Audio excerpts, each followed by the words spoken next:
Donc on voit tout à fait, hein, ce dont je vous parlais. On a des vérifications au niveau du transfert et on voit que il faut que la balance soit positive, que des conditions soient bien remplies et c'est là qu'on utilise notre gaz, hein, et s'il y a assez de gaz, et ben dans ce cas-là, parfait, on s'occupe des transactions. Alors, maintenant, on va parler un peu des vulnérabilités, hein. Je vous ai présenté, grosso modo, un haut niveau d'abstraction. Là, on va passer en bas niveau d'abstraction. On va parler concrètement d'une faille, qui est assez connue et on va voir comment l'exploiter. Alors, la plupart des vulnérabilités de contrats intelligents surviennent en raison de problèmes logiques ou d'une mauvaise gestion des exceptions. Mais comme très souvent, hein, d'ailleurs, en programmation logicielle.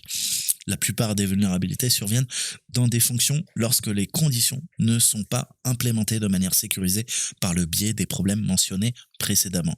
Mais revenons un petit peu au contrat A que je viens de vous présenter. Les conditions de la fonction de retrait sont quoi? Sont les suivantes. Qu'est-ce qu'on a vu? On a vu, première vérification, le solde doit être supérieur à 0. C'est la première condition. Et deuxième, envoyer l'Ether, hein, l'Ethereum. Donc à première vue, ça semble bon, mais quand est-ce que le montant à envoyer est-il soustrait du solde, hein? En se référant au diagramme de contrat, il n'est jamais déduit du solde qu'après l'envoi de l'Ethereum. Alors est-ce que c'est un problème pour nous? La fonction doit se terminer avant que le contrat puisse traiter d'autres fonctions. Mais si vous vous souvenez bien, un contrat, en fait, il peut exécuter consécutivement de nouveaux appels à une fonction, alors qu'une ancienne fonction est toujours en cours d'exécution. Ah, concomitance. Un attaquant peut continuellement tenter d'appeler la fonction de retrait avant de pouvoir effacer le solde. Ça veut dire quoi pour nous? Ça signifie que les conditions prédéfinies seront toujours remplies. Un développeur doit modifier la logique de la fonction pour supprimer l'équilibre avant qu'un autre appel puisse être effectué et exiger des exigences plus strictes pour être satisfait. D'accord? Donc dans ce cas-là, on va voir notre attaque de reentrancy, hein, c'est-à-dire l'attaque de réentrée. Alors, maintenant que je vous ai dit tout ça, on va voir un petit peu cette vulnérabilité. Grosso modo, la réentrée, ça se produit lorsqu'un contrat malveillant utilise une fonction de secours pour continuer à épuiser le solde total d'un contrat en raison d'une logique erronée après une fonction de retrait initiale. Alors, on divise l'attaque en diagrammes similaires, hein, à ceux qu'on a vus plus tôt et on va voir un petit peu le contrat malicieux et le contrat normal. Notre contrat malicieux, il est en rouge, hein, c'est le red, il attaque, d'accord? Donc en supposant que le contrat B est le contrat attaquant et que le contrat A est le contrat de stockage, le contrat B va exécuter une fonction de dépôt, puis retirer au moins un Ether, d'accord? Ce processus est nécessaire pour lancer la réponse de la fonction de retrait. Donc c'est ce qu'on voit, hein. Alors il nous dit quoi? Côté droit, on a quoi? On a la fonction d'attaque, ça requiert une valeur supérieure ou égale à 1. On fait un dépôt d'un Ether et on retrait tous les Ethers du compte de la balance de compte. D'accord? Côté droit, on a quoi? Bon, on a une balance de 200 ETH, on a le contract B balance 1 ETH. Donc notez la différence entre le solde du compte et le solde total dans le diagramme, hein. Le contrat de stockage sépare les soldes par compte et conserve le solde total de chaque compte combiné. Nous visons spécifiquement le total que nous possédons pour exploiter le contrat. D'accord? Donc là, on repart. Donc à ce stade, le contrat B peut soit supprimer la réponse de la fonction de retrait, soit invoquer une fonction de secours, hein. Une fonction de secours est une fonction réservée dans Solidity qui peut apparaître une fois dans un seul contrat, hein. La fonction est exécutée lorsque la devise est envoyée sans autre contexte ou données. Par exemple, c'est ce qui se passe dans cet exemple. La fonction de secours appelle à nouveau la fonction de retrait, alors que l'appel d'origine à la fonction n'a jamais été entièrement résolu. Et là, on a un problème, hein. N'oubliez pas que le solde n'est jamais remis à 0 et que le contrat considère Ether comme son solde total lors de son envoi, non divisé en chaque compte, de sorte qu'il continuera à envoyer des devises au-delà du solde de compte jusqu'à que le solde total soit nul. Donc voilà, hein, on a la fallback function et c'est ça qui va troubler. D'accord? Défaut d'implémentation de logique, on va abuser de la logique. Encore une fois, c'est les bases du hacking. Et pas que. Donc étant donné que la fonction de retrait envoie de l'Ether sans contexte ni données, la fonction de secours sera appelée à nouveau, et donc on a le problème de boucle infinie qui peut maintenant se produire. hein. Donc maintenant qu'on a expliqué brièvement cette vulnérabilité, on va voir comment l'exploiter et on va la mettre à rude épreuve. On a un contrat qui a été fourni par le Best Festival Company. On va récupérer notre smart contract et on va venir l'ouvrir dans un IDE qui s'appelle Remix et qui va nous permettre de simuler. Encore une fois, on a vu qu'on travaille sur des machines virtuelles. Bah, ça tombe bien, on va simuler le fait qu'on soit sur une blockchain publique. Deuxième partie, maintenant on va passer à la pratique. Donc j'ai essayé de développer parce que je trouvais que le sujet était vraiment survolé et j'aime pas trop ça, même si vous savez je fais de la vulgarisation. Il fallait quand même donc voilà, d'où la précédente vidéo qui n'a rien à voir avec comment dire le CTF qu'on est en train de faire sur Try Avec Me.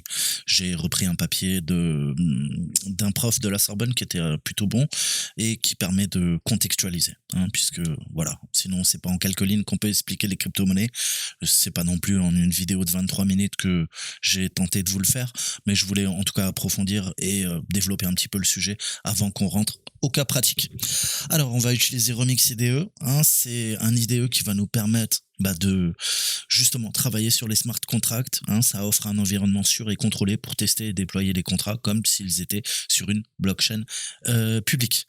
Alors on a récupéré un smart contract de nos elfes. On va venir, c'est un fichier zip, dézipper tout ça et on va essayer de comprendre les bases, les informations de base nécessaires pour atteindre l'attaque et voir un petit peu les attaques qui sont possibles. Enfin, une des attaques qui sont possibles. Donc on a deux fichiers.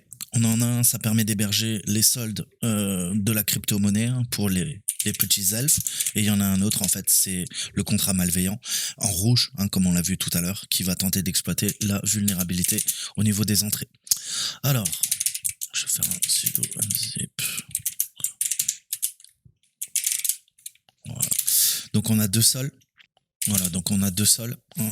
On a celui d'attaque et le classique, d'accord. Donc pour commencer, ces deux contrats sont des contrats de solidité légitime, comme on les appelle. Donc il n'y a pas besoin de s'inquiéter si vous avez besoin d'aide pour comprendre la syntaxe du programme derrière chacun. Ils suivent en fait les mêmes fonctionnalités et méthodologies qu'on a couvert tout au long de ces précédentes vidéos, d'accord. C'est juste traduit en code. Donc là, je vous disais, on va utiliser Remix, Remix IDE. Qui tourne directement dans notre navigateur, donc ça va être parfait.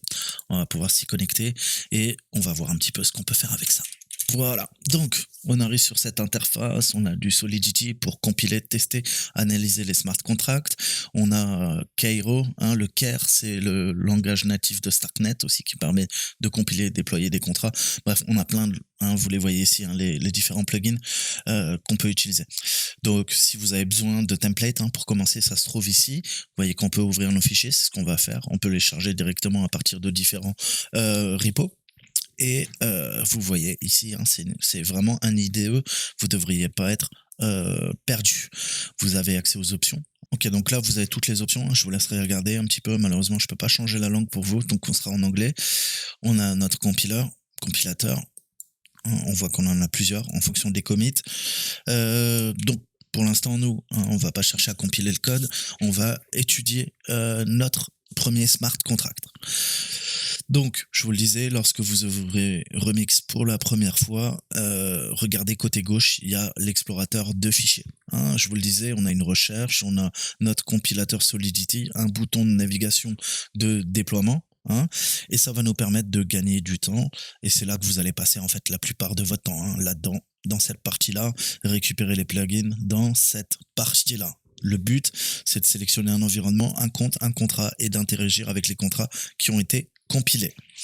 Alors, l'importance des contrats nécessaires. Le premier truc qu'on va faire, c'est qu'il nous faut importer les fichiers de tâches que nous a fournis Try Avec Me pour pouvoir les étudier. On a vu que l'extension, c'est du .sol. Ok, donc on va se les recompiler, on va se les prendre, on va ouvrir un fichier.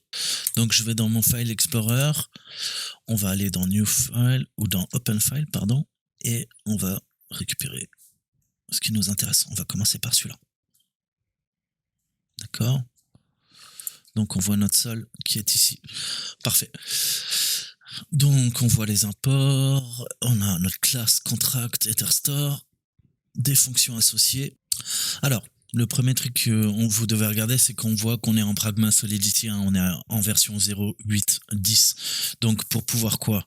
Les compiler? Compiler? Ouais, on va prendre le bon compilateur. Vous voyez qu'on est en 8.7 commit, c'est pas bon. Faut qu'on passe en 8.10. Parfait. Parfait. Donc on a des erreurs, c'est pas très grave. Donc ça c'est le premier. On va maintenant ouvrir le deuxième. Donc on a notre build, ça a créé le JSON, parfait. Donc je retourne, je fais open file. Cette fois-ci on va prendre l'attaque, pareil. Attaque sol. Donc lui aussi il est en 0.8.10, donc on va se le compiler. Qu'est-ce qu'on veut? En commit 0.8.10, parfait. Et on le compile. Parfait. Donc maintenant il va falloir déployer et interagir avec les contrats. D'accord? Donc maintenant qu'on a compilé les contrats, ils sont prêts à être déployés à partir de l'onglet déploiement. Deploy and run transaction. Alors on va déployer d'abord le contrat cible. Hein, pour commencer, le premier qu'on a vu, c'est notre ami EtherStore. Alors, account. On va rester en B53. On est bien en gas limit à 30 000 en 0.4. Donc tout ça on laisse par défaut. On va passer en Ether. Ether sol, c'est bien ça. Donc je le déploie. On voit que ça tourne en VM.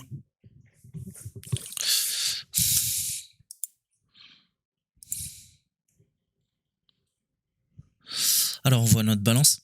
Hein. Pour l'instant on est à 9 ETH.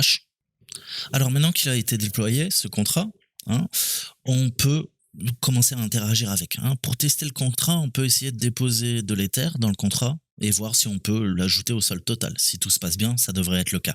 D'accord? Donc on va essayer de déposer, insérer n'importe quelle valeur, hein, et puis essayer de travailler là-dessus et voir si ça fonctionne ou pas. Imaginons que je vais en ajouter 10. D'accord? Notre balance, elle est bien à 0. En fait, ce qui va se faire là, quand on clique sur dépôt, en fait, ce qui se passe sous le capot, c'est une fonction publique qui va être appelée comme s'il s'agissait d'un autre contrat. Un plan, la fonction de l'extérieur. Donc, je teste et on voit que on est passé à quoi? Notre balance. Hein, on voit qu'on est passé à 9. Get balance. Voilà. On voit que c'est bien vérifié. D'accord? On a la donnée. On est à 9. Maintenant, qu'est-ce qui se passe si... Qu'est-ce qu'on fait? On feinte et on fait appel à notre script d'attaque. Le script d'attaque, on va faire la même technique. Qu'est-ce qu'on pourrait faire? On va répéter le même processus et puis on va voir ce qui va se passer. Alors, je vais recommencer avec des chiffres plus parlants parce que ce qu'il nous donne dans le CTF, je trouve que ça parle pas assez. Donc, je vais recommencer mon import. On va repartir. Plugin, on va ouvrir nos fichiers. On va en ouvrir 2. On va aller là-dedans. On va prendre les 2. Ouvrir, merci. On va compiler en 8.10.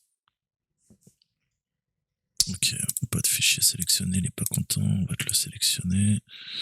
On passe à la compilation. Ok, lui il est compilé. On a l'EtherSol, on passe à l'attaque. Ok, ils sont tous les deux compilés, parfait. Donc, on va créer une balance classique. Je pourrais même ajouter un compte, mais autant prendre un compte, je sais pas, en vrac. C'est marrant que j'ai plus les mêmes identités. Bon, je prends le 5B3, d'accord? On commence à charger le smart contract EtherStore, comme on l'a fait à la seconde. On va passer en Ether et je déploie le smart contract. Voilà, il est déployé, on y a accès maintenant. Il n'y a rien dessus, on est d'accord. Et maintenant, on va le créditer. Donc, le gaz, on est quoi, à 300K? Non, à 3 millions K. 3 millions K? Ouais. On est à 3 millions. Donc, on va laisser le gaz, c'est pas important, ce qui nous intéresse. On va parler avec des grandes valeurs. 10 000. Hein, le mec, il est pété. Il a 10 000 hectares sur son compte. Je fais un dépôt. Alors, imaginons que je lui mets 50K. 50K déposé. Ok. Donc ça, l'a pris. Si on fait un get balance, on voit qu'il y a 50 unités qui ont été versées. 50 ETH, d'accord, en dépôt. Parfait. Donc ça, l'EtherStore, c'est une personne lambda. Ensuite, on a un autre utilisateur qui vient foutre le bordel. Hein. On a donc notre ami 5B3 et il y a AB8, c'est l'acteur malicieux. AB8, lui, il va développer non pas l'Ether Contract, mais il charge le contrat attaque. Alors, on le déploie. Il arrive là, en théorie. Non, il ne me l'a pas déployé. Pourquoi? Ah oui, il faut l'adresse, excusez-moi. Donc, une fois que j'ai bien sélectionné l'utilisateur, on lui laisse le même taux de gaz, on le met à 0 puisqu'on est en train de le déployer. Et pour pouvoir le relier, il faut l'Etherstore. Donc c'est là, en fait, l'attaque. C'est qu'on va lier notre Etherstore. Ça, c'est la personne lambda qui va se faire pirater. On copie sa valeur d'Etherstore, une smart contract qui est connue par tout le monde, et on va déployer notre contrat malicieux qui va venir attaquer tout simplement, en fait, le smart contract original. Mais pour ce faire, vous voyez que là, on a quoi? On a l'adresse pour déployer, on va les mettre, d'accord? Et là, je peux le déployer. Grosso modo, ça relie maintenant l'attaque seule à celui de notre ami qui est au-dessus. Voilà, on a maintenant le smart déployé, attaquant, et notre ami tout en haut, donc AB8 avec son smart contract attaque sol qui est relié quoi? Eh ben à l'adresse Etherstore adresse de notre ami 5B3, et 5B3 lui il est en mode normal, c'est lui, d'accord? Donc maintenant qu'est-ce que je vais faire? Je vais prendre notre ami et on va lui dire écoute, on va déposer 5 euros sur ton compte.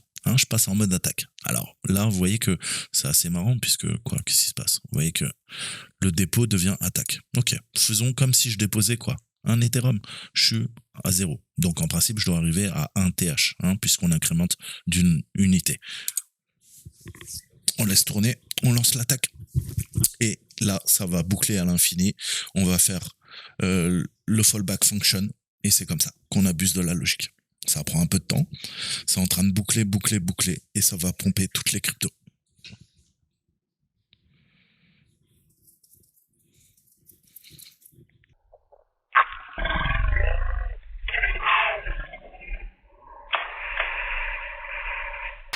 Downhill, triple caution, stay center, triple caution, stay center. Alors, je crois qu'il y en a trop. Out of memory. D'accord, alors je sais même pas comment il peut se taper un out of memory avec 32 Go de RAM. C'est vraiment magique. Donc il a l'air encore bien codé l'IDE. Ouais, ok, il me reste 20 Go de RAM. Bon, alors, on va prendre un plus petit test, parce que ça fait planter monsieur, faut pas trop lui en demander. Alors, je crois qu'il y a des problèmes au niveau des, de mes extrêmes. Donc, je sais pas, là, je dois être hors limite. Ce qu'on va faire, c'est on repart sur quelque chose de plus simple. Il m'a en plus craché, putain. Bon, on repart dans la compilation, les choix de la programmation.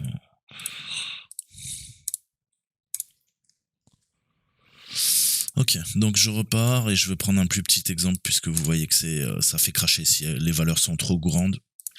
Me demandez pas pourquoi. Deploy, premier smart contract, c'est bon. On passe à notre deuxième utilisateur malicieux, on lui charge. Putain, il est pas chargé, pardon. Compiler. Ok, on passe en attaque sol à B8, ouais. On va pouvoir copier. Hop, et déployer. Parfait. On se retrouve avec 0 ETH. Et je lui en ai mis combien? Alors, on va en déposer, je vais en faire moins. Je sais pas pourquoi, je vais mettre 20. Donc, je déploie sur C53 en mode Ether. Je lui déploie 20. Je dépose, on voit que c'est crédité, balance, on fait un get balance, on voit bien les 20 unités, parfait, on repart, et là je vais juste prendre 1, cette fois-ci, sur AB8, l'attaquant, il veut juste déposer 1 en mode attaque, et là qu'est-ce qui se passe?